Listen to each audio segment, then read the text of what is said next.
नमस्कार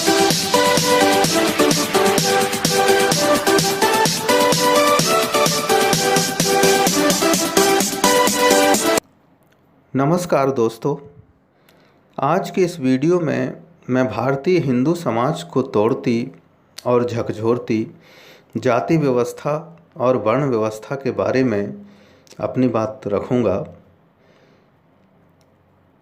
आपको यदि मेरा ये वीडियो पसंद आए तो कृपया इसे लाइक करें, शेयर करें तथा मेरे चैनल को सब्सक्राइब करें। धन्यवाद। दोस्तों, हमारे भारतीय हिंदू समाज में जाति व्यवस्था और वर्ण व्यवस्था आज एक अभिशाप बन गई है। यह व्यवस्था हमारी सामाजिक एकता को तिल तिल तोड़ रही है। आज लोगों में एक दूसरे के प्रति ऊंच नीच, भेदभाव, घृणा और नफरत का भाव पैदा हो रहा है।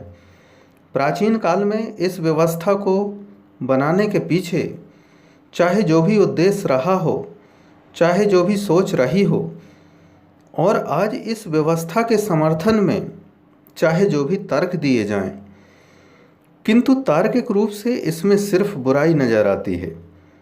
किसी भी दृष्टि से समतावादी, मानवतावादी और लोक कल्याण की भावना रखने वाले समाज में इसे उचित नहीं ठहराया जा सकता।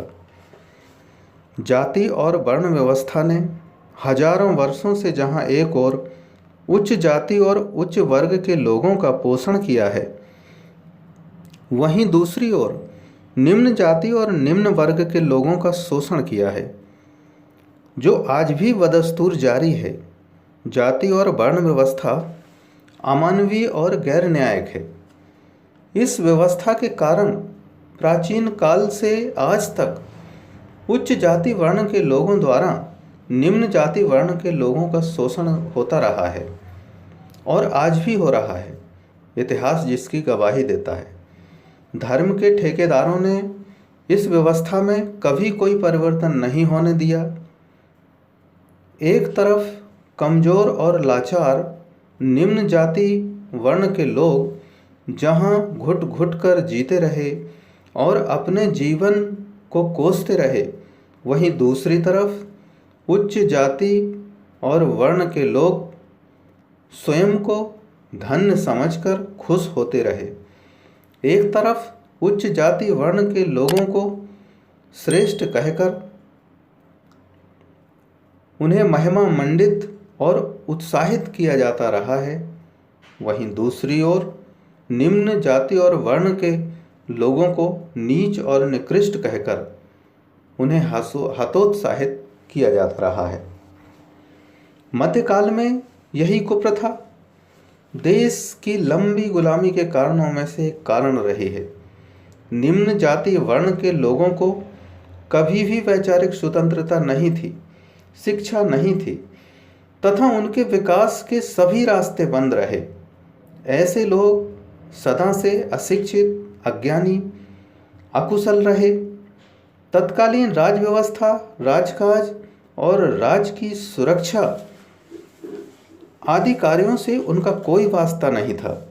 उच्च जाति वर्ण के लोगों की सेवा करना ही उनके जीवन का उद्देश्य और कारण था। उनके जीवन में कोई खुशी नहीं थी। जीवन पूरी तरह से नीरस और मुरझाया हुआ था। मध्यकाल में निम्न जाति वर्ण के लोगों की दशा अत्यंत दयनीय थी। विदेशी आक्रांता जब भारत में आए तो केवल उच्च जाति वर्ण के लोगों ने उनका विरोध और प्रतिकार किया तथा लड़ाई की। निम्न जाति वर्ण के लोगों का युद्ध कौशल से कोई वास्ता नहीं था, क्योंकि उन्हें हमेशा रक्षा सेवा से वंचित रखा गया। उच्च जाति वर्ण में भी बहुत कम लोग युद्ध कौशल में निपुण थे। तत्कालीन देशी राजाओं के अधिकतर सैनिक विलासी, आलसी, असंगठित, अकुशल और अशिक्षित थे तथा पारंपरिक युद्ध कला ही जानते थे। सभी देशी राजाओं के पास कुछ योद्धा अत्यंत वीर और पराक्रमी थे, परंतु ऐसे योद्धाओं की संख्या बहुत कम थी। नए युद्ध कौशल और जागरूकता का अभाव था। देसी राजा स्वयं भी तत्कालीन नए युद्ध कौशल के प्रति उदासीन थे। दूसरी ओर आक्रांताओं की प्रशिक्षित, अनुशासित, नए युद्ध कौशल में पारंगत, नए हथियारों से सुसज्जित, संगठित, कुशल सेना थी, जिस कारण देसी राजा आक्रांताओं के सामने बारी बारी से एक एक करके धराशायी होते गए और अंततः पूरे भारतवर्ष को गुलामी की जंजीरों ने जकड़ लिया। यदि हमारे तत्कालीन समाज में समानता होती, एकता होती, सभी को अवसर का लाभ मिलता, सभी की सेवाएं ली जाती और सभी संगठित होकर दुश्मन का मुकाबला करते, तो हमारा इतिहास आज कुछ अलग ही होता। तत्कालीन भारतीय समाज की इसी कमजोरी का लाभ विदेशियों ने उठाया और हम सदियों तक गुलाम रहे। किंतु वक्त ने करवट ली और गुलामी के दौर में ही कुछ महान विचारकों और समाज सुधारकों ने इस व्यवस्था पर विचार किया और उनकी मानवतावादी, समतावादी और समाजवादी सोच के कारण निम्न जाति वर्ण के लोगों के जीवन में बदलाव लाने के लिए सीमित रूप में उन्हें शिक्षा प्राप्त करने का अवसर मिला, तो उन शोषित, वंचित, निम्न जाति वर्ण के लोगों में कई महान विचारक पैदा हुए और उन्होंने अपनी सामाजिक स्थिति को बदलने के लिए अथक प्रयास किया।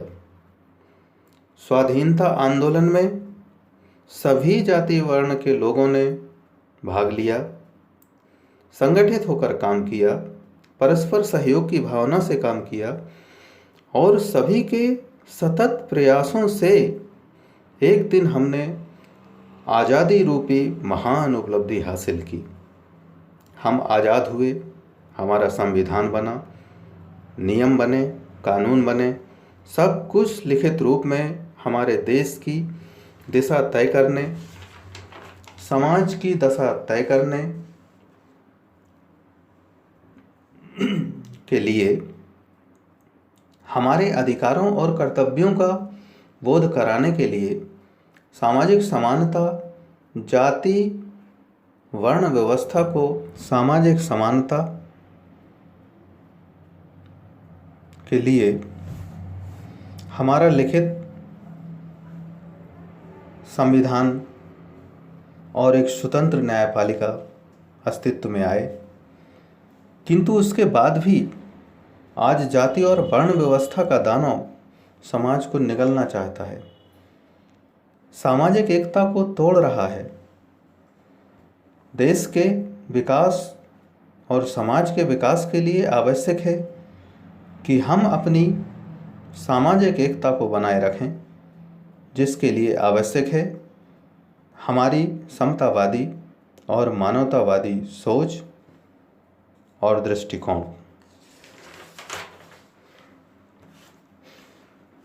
धार्मिक मान्यताओं, प्रथाओं, विचारों तथा धार्मिक नियमों में वक्त के साथ परिवर्तन होता है। जो धर्म को भी स्वीकार करना चाहिए, किंतु धर्म कोई भी परिवर्तन स्वीकार नहीं करता और ना ही परिवर्तन चाहता है। यही धर्म की बड़ी विडंबना है।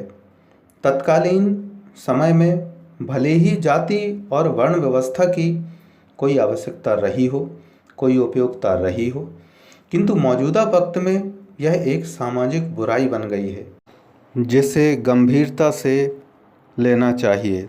सामाजिक समानता मौजूदा वक्त की मांग है।